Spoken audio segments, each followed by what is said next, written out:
Welcome to our channel. Today we how to connect Razer Kraken Instant Fix step by step clearly. Start by ensuring your Razer Kraken headset is fully charged. If you are using a wired model, locate the 3.5mm audio jack on your headset. Plug the audio jack into the audio port of your device. For USB models, connect the USB cable to an available USB port. Next, check if your device recognizes the headset. On a PC, right-click the speaker icon in the taskbar. Select Playback Devices to open the sound settings.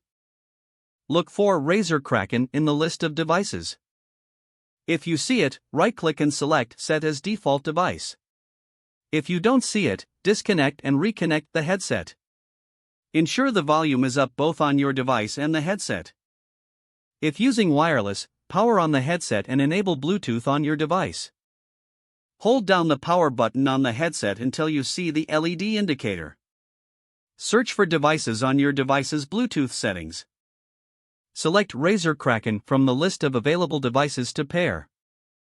Once connected, test the audio by playing a sound or video. If there's no sound, check the volume levels again. For any issues, refer to the troubleshooting section in the manual. With these steps, your Razer Kraken should be successfully connected. If the page does not load, refresh the browser or try again in a private or incognito window. Make sure you are using the correct email address, then retype it carefully to avoid small typos. If your password is not accepted, use the reset option and create a new strong password you can remember.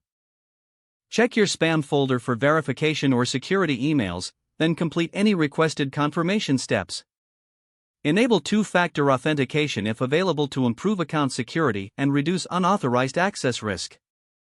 After signing in, review your profile details so your contact information and settings are accurate and current.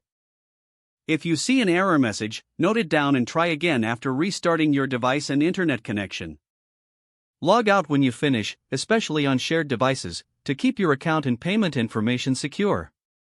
If the page does not load, refresh the browser or try again in a private or incognito window. Make sure you are using the correct email address, then retype it carefully to avoid small typos. Don't forget to like this video and subscribe to our channel for more step-by-step tech guides.